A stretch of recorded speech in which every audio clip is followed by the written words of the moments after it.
오늘 성경 말씀은 로마서 6장 12절에서 14절입니다. 기질은 사람의 인격의 본 바탕을 이루는 성질로 어떤 일에 대해 반응하는 속도나 강도와 관련이 있습니다. 그래서 똑같은 상황을 보고도 어떤 사람은 얼굴이 금방 시퍼래져서 곧 숨이 넘어갈 것 같은 사람이 있는가 하면 어떤 사람은 똑같은 상황이지만 그저 덤덤하게 눈만 꼼뻑꼼뻑하는 사람도 있습니다. 사람의 기질을 최초로 분류한 사람은 히포크라테스입니다.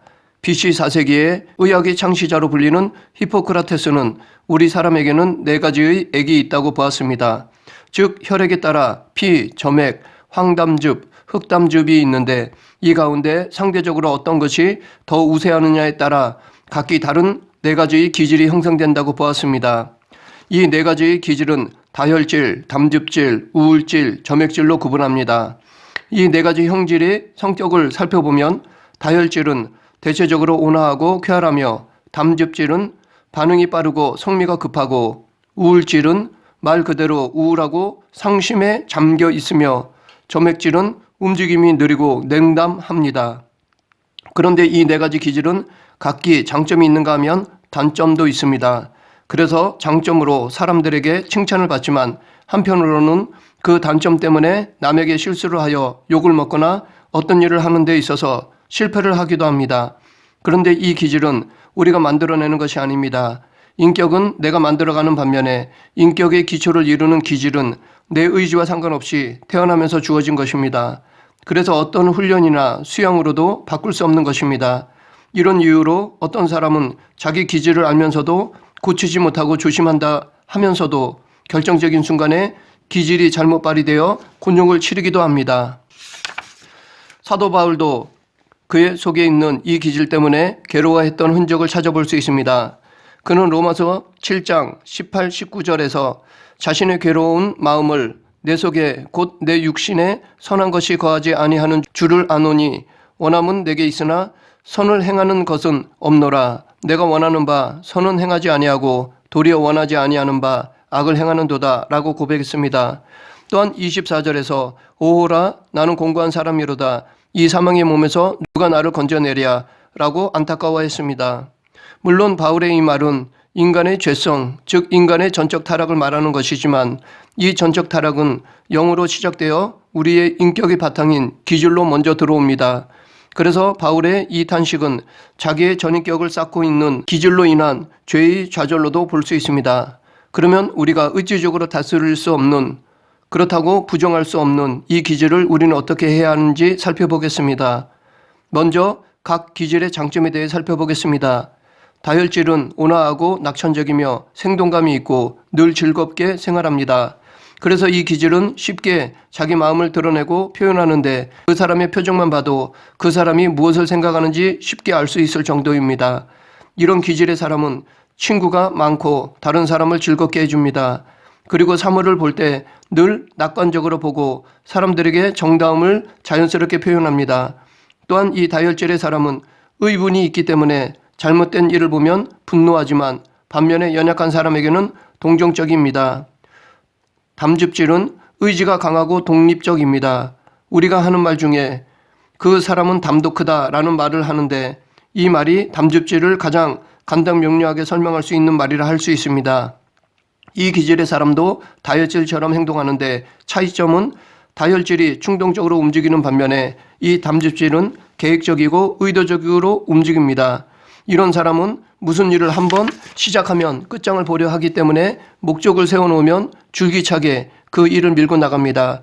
그래서 대부분 담즙질은 의지력과 결단력이 커서 성취되는 경우가 많습니다. 이들은 자기의 실패를 받아들이려 하지 않고 어떻게 해서든지 다시 성공을 위해 노력하고 애를 씁니다. 이런 이유로 이런 사람에게는 시련은 있어도 실패는 없다라는 말이 잘 어울리는 기질이라 할 수 있습니다. 우울질, 언뜻 생각하기에는 우울질이 가장 나쁠 것 같지만 우울질에는 좋은 점이 많이 있습니다. 이 기질의 사람은 감성이 매우 풍부합니다. 어떤 때든지 건성으로 받아들이지 않고 사소한 것도 예민하게 반응합니다.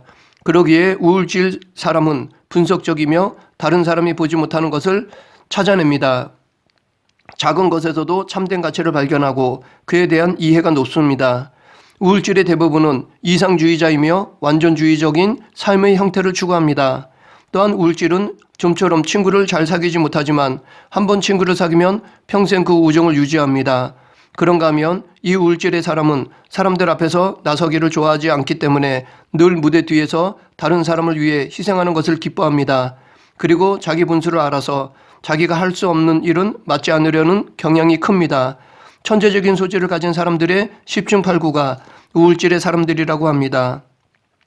점액질은 조용하고 냉정하고 침착하여 행동이 느립니다. 그러나 이 기질의 사람은 늘 객관적으로 깊이 사고하는 능력이 있습니다. 좀 소심한 편이지만 상당히 실제적인 성향이어서 감정 조절을 잘합니다. 또한 이런 사람은 다른 사람의 이야기를 잘 듣고 객관적으로 판단합니다. 그래서 어떤 일을 할 때 어느 방법이 가장 효과적인가를 잘 찾아내고 경제적으로 일합니다. 이렇게 4가지 기질의 장점들을 살펴보았는데 혹자는 이 4가지 기질의 장점들을 이용하여 천재적인 우울질이 발명을 하면 근면한 담즙질은 생산을 하고 잘 떠드는 다혈질은 판매를 하고 어떤 물건을 효과적으로 사용하는 점액질이 그것을 즐긴다고 말하기도 합니다. 계속해서 각 기질의 단점에 대해 살펴보겠습니다. 다혈질의 단점은 비실제적이고 비조직적이라는 것입니다. 그래서 이 기질의 사람은 자기가 좋다고 생각하면 그것이 가능한지 가능하지 않은지 살펴보지 않고 행동으로 옮깁니다. 그렇다고 꾸준하지도 않습니다. 또한 화도 쉽게 내고 사과도 쉽게 합니다. 그래서 금방 화내고 돌아섰다가도 자신이 잘못됐다고 생각되면 즉시 사과를 합니다. 이런 사람은 뒤끝이 없는 반면에 다른 사람의 마음에 아픔을 줍니다. 그리고 자기 훈련이 부족하여 왕성한 활동에 비해 그만큼의 열매는 없는 경우가 많습니다. 담즙질의 단점은 거칠고 화를 잘 내고 성급하고 교만하기가 쉽습니다. 또한 이런 사람은 다른 사람 앞에서 얼굴이 철판을 깐 것처럼 뻔뻔스러운 행동을 잘합니다. 그래서 이 기질의 사람은 독립심이 강하고 자만심이 있어서 좋은 능력을 가졌음에도 불구하고 주변 사람들에게 외면당하는 경우가 많습니다. 또한 격한 성격 때문에 추진력은 있지만 그것을 이루기 위해 쉽게 화를 냅니다. 그리고 더 안 좋은 것은 다혈질과는 달리 한 번 화를 내면 계속해서 품고 보복하려는 마음을 가지며 자신이 미워하는 사람이 잘 되는 것을 보지 못합니다. 이 기질은 둘 중 하나인 경우가 많은데 하나는 파렴치한 범죄자들 가운데 이 기질이 많고 다른 하나는 독재자들의 대부분이 여기에 속합니다. 우울질은 항상 심사숙고하면서 따지고 생각하기를 많이 하지만 행동이 없어서 좋은 시기를 놓칠 때가 많습니다. 완전주의적인 성격을 갖고 있기 때문에 항상 결정을 뒤로 미룹니다. 이런 이유로 사람들로부터 우유부단하다는 말을 많이 듣습니다. 이 우울질의 사람은 피해의식이 많기 때문에 한쪽에서 누가 무슨 이야기를 하고 있으면 혹시 내 이야기를 하고 있지 않은가 하는 염려가 되어 그 자리를 떠나지 못합니다. 또 이 사람은 사물을 볼 때 매우 비관적이기 때문에 다른 사람의 좋은 점보다는 단점을 쉽게 봅니다. 표면상으로는 온화한 모습 같은데 속으로는 매사에 불평이고 원망이고 깊은 한숨이 많습니다. 이 우울질의 사람에게는 극단적인 삶이 많은데 이 기질의 천재성이 잘 닦여져 유감없이 발휘되든지 아니면 결정 한번 하지 못한 채 우유부단하게 미루기만 하다가 다른 사람에 의해 이끌려가는 삶을 살든지 둘 중에 하나의 길을 갑니다. 점액질은 의욕적이지 못한 것이 가장 큰 문제입니다. 이 기질은 객관적으로 판단하는 능력이 있어서 다른 사람들이 찾지 못하는 좋은 방법을 잘 발견합니다. 이렇게 관찰적인 능력이 뛰어나기 때문에 다른 사람들이 멋진 계획을 가지고 꿈에 부풀어 이야기하면 그의 예리한 통찰력으로 찬물을 끼얹어 사람들을 실망시키는 경우가 많습니다. 이 기질의 사람들은 깊이 생각하고 예리하게 분석하기 때문에 비판적이란 말을 많이 들으며 일을 하고 나서도 대가를 받지 못하는 경우가 많습니다. 지금까지 심리학에서 말하는 장점과 단점에 대해 살펴보았습니다. 대부분의 사람들은 내 기질의 장점, 단점들을 들을 때마다 다 나를 두고 말하는 것 같다라는 생각이 들 것입니다. 왜냐하면 모든 사람들은 하나의 기질만 가지고 있는 것이 아니라 4가지의 기질의 성격을 모두 소유하고 있기 때문입니다. 이 세상에 그 누구도 어느 한 가지 기질의 성질만 가지고 있는 사람은 없습니다. 각 기질의 장점과 단점들을 모두 조금씩은 소유하고 있습니다. 정도의 차이가 있을 뿐입니다. 그래서 한 기질에 있어서 사람에 따라서는 장점과 단점이 50대 50 반반인 사람이 있는가 하면 장점이 70, 단점이 30인 사람도 있을 것이고 장점이 20, 단점이 80인 사람도 있을 것입니다. 그런가 하면 다혈질 70, 담즙질 20, 우울질 10%로 섞여 있을 수도 있고 또 점액질이 50, 담즙질이 30, 다혈질이 20인 경우도 있습니다. 이렇게 우리 안에는 여러 가지 기질의 장점과 단점이 섞여 있습니다. 그래서 우리는 다혈질의 단점도, 담즙질의 단점도, 우울질의 단점도, 점액질의 단점도 모두 골고루 갖추고 있습니다. 그러면 이렇게 여러 가지 기질이 섞여 있으며 그에 따른 단점들도 다 갖고 있는데 우리는 이 기질을 어떻게 해야 할까요? 계속 12절부터 14절 그러므로 너희는 죄가 너희 죽을 몸을 지배하지 못하게 하여 몸의 사욕에 순종하지 말고 또한 너희 지체를 불의의 무기로 죄에게 내주지 말고 오직 너희 자신을 죽은 자 가운데서 다시 살아난 자와 같이 하나님께 드리며 너희 지체를 의의 무기로 하나님께 드리라. 죄가 너희를 주장하지 못하리니 이는 너희가 법 아래 있지 아니하고 은혜 아래 있음이라. 여기서 바울은 성도에게 자기 지체를 죄에게 내주지 말고 의의 병기로 하나님께 드리라고 말하고 있습니다.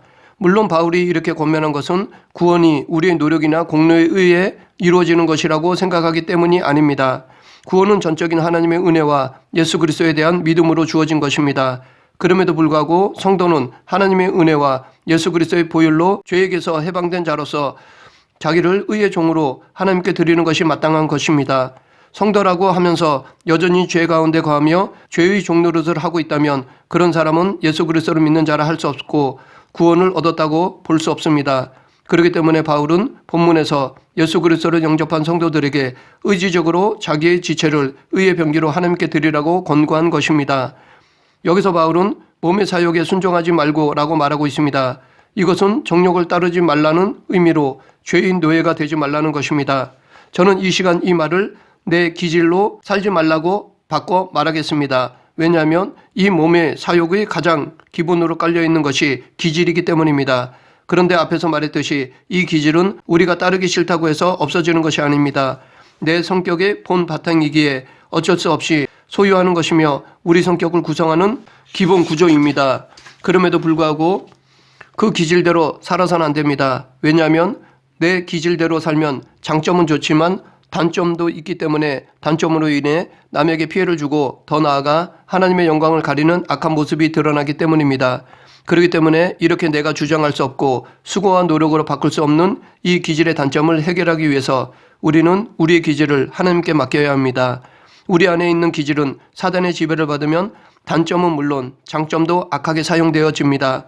반면에 기질을 하나님께 맡기면 하나님은 장점은 극대화하고 단점은 당신의 뜻에 맞게 사용하십니다. 그렇기 때문에 우리는 우리의 기질을 성령님께서 조율하시도록 하나님께 맡겨야 합니다. 우리의 기질도 하나님 손에 들려지고 성령님께서 조율하시면 아름다운 도구가 될 수 있습니다. 우리의 기질은 하나님께서 맡으시면 장점은 극대화되고 단점은 극소화시키거나 오히려 선의 도구가 될 수 있습니다. 그로 인해 우리의 삶이 변화됩니다. 성경의 인물 중에서도 기질의 단점들을 가졌지만 그 기질을 하나님께서 들어 쓰셨기에 멋지게 살아간 사람들이 많이 있습니다. 베드로는 우리가 잘 알고 있는 바와 같이 다혈질의 사람입니다. 예수님께서 나를 누구라 하느냐라고 질문하셨을 때 주는 그리스도시요 살아계신 하나님의 아들이시니이다 라고 대답하여 칭찬을 받았지만 십자가를 지셔야 할 것을 말씀하실 때는 다혈질 기질답게 혈기를 부리며 막아서다가 사단아 내 뒤로 물러서라 라고 예수님으로부터 호되게 책망을 듣기도 했습니다. 또한 예수님이 너희들이 나를 다 버릴 것이다 라는 말씀에 다른 사람은 다 주를 버려도 나는 절대로 주를 버리지 않겠다라고 성급하게 호언장담했지만 결국 3번씩이나 주를 모른다고 부인하기도 했습니다. 그런 그를 하나님께서 사용하시니까 다혈질의 단점이 있음에도 불구하고 초대교회의 대표하는 사도가 되었습니다. 그의 기질답게 죽음도 불사하고 복음을 전하다가 순교했습니다. 그의 뜨거운 기질은 순교하면서까지 복음을 전하는 도구가 되었습니다. 사도 바울은 담즙질의 사람이었습니다. 예수님을 믿기 전 사내들인 공회의원이었던 사울은 그의 기질답게 한번 마음 먹은 것은 끝을 맺으려 했습니다. 그래서 그는 예루살렘뿐 아니라 다메섹까지 가서 기독교인의 뿌리를 뽑으려 했습니다. 그런 기질로 인해 하나님의 일에 거스렸지만 예수님을 영접하고 그의 기질을 하나님이 맡은 후로는 교회를 확장하는 사도가 되었습니다. 그는 자기가 마음먹은 세상 끝까지 복음을 전한다는 계획을 포기하지 않았습니다. 그래서 당시 세상의 끝이라는 스페인까지 복음을 전했습니다. 하나님이 바울의 기질을 활용하여 복음을 확장시킨 것입니다. 또 성경에는 우울질의 기질을 가진 사람들이 많이 있습니다. 대표적으로 눈물의 선지자 예레미야가 있고 에스겔, 이사야 선지자 모두 그런 기질을 가진 사람들이었습니다. 모세 역시 우울질적 기질이 있었습니다. 그래서 이들은 이스라엘 백성들이 하나님께 불순종할 때마다 가슴을 치며 애통해 했습니다. 또한 앞으로 이스라엘 백성들에게 내릴 하나님의 심판을 내다보며 슬퍼했습니다. 하나님은 이런 우울질적인 사람들을 통해 이스라엘 백성들에 대한 당신의 연민과 사랑, 긍휼과 자비를 전했습니다. 이들의 풍부한 감성을 사용하여 당신의 애틋한 사랑을 표현했습니다. 도마는 점액질의 사람이었습니다. 그의 기질답게 분석적이어서 의심이 많고 쉽게 믿지 않았습니다. 그래서 다른 제자들이 부활하신 예수님을 보았다고 했을 때 도마는 내가 그의 손에 못자국을 보며 내 손가락을 그 못자국에 넣으며 내 손을 그 옆구리에 넣어보지 않고는 믿지 아니하겠노라 라고 하였습니다. 그리고 예수님께서 직접 오셔서 그 손과 옆구리를 만져보라고 말씀하셨을 때에야 비로소 믿었습니다. 그러나 하나님께서 그의 기질을 사용하시니까 복음을 전하는 귀한 도구가 되었습니다. 아마 도마는 복음을 의심하는 자에게 더욱 적극적으로 전했을 것입니다. 자기의 확신을 토대로 더더욱 의심하는 자에게 열정적으로 전했을 것입니다. 그는 복음에 대한 냉담한 반응에도 그의 기질을 활용하여 포기하지 않고 확신 있게 전했을 것입니다. 그런 확신이 있었기에 멀리 인도에까지 가서 순교했다고 봅니다. 이렇게 각 기질에 맞는 성경 인물들을 살펴보았는데 이들이 하나같이 하나님께 귀하게 쓰임받게 된 것은 하나님께서 그들의 기질을 사용하셨기 때문입니다. 역으로 그들은 그들의 기질을 하나님께 맡겼기 때문입니다. 하나님은 전능하시기에 우리의 단점도 당신의 뜻에 선하게 사용하십니다. 그러므로 우리는 우리의 기질을 하나님께 맡겨야 합니다. 그럴 때 하나님은 우리의 기질을 적시적절하게 때와 장소에 맞게 사용하십니다. 우리의 단점도 선하게 사용하십니다. 말씀을 정리하겠습니다. 지금까지 우리는 인생을 살아오면서 많은 부분에서 우리 속에 있는 기질 때문에 실수를 하고 또 시행착오를 겪으면서 살아왔습니다. 그런데 이 기질 그대로 살아간다면 과거의 잘못이나 실수를 반복할 수 있습니다. 그렇기 때문에 우리는 내 속에 나의 기질의 단점을 성령님께서 조율하시도록 하나님께 맡겨야 합니다. 하나님께서 우리의 기질을 당신의 뜻에 사용하시도록 전적으로 내어드려야 합니다. 그럴 때 우리는 하나님께 영광을 돌리고 이웃에게도 좋은 영향력을 끼치는 성도가 될 수 있습니다. 우리의 기질을 하나님께 맡김으로 선하게 쓰임받는 저와 여러분이 되길 간절히 축원합니다. 기도하겠습니다. 사랑과 은혜가 풍성하신 하나님 아버지, 저희는 여러 기질을 가지고 있습니다. 무엇이 옳고 그름이 아니라 좋고 나쁨이 아니라 모든 것은 다 하나님께서 주신 것이오니 서로 합력하여 선을 이루는 성도가 되게 하여 주시옵소서. 예수님 이름으로 기도드립니다. 아멘.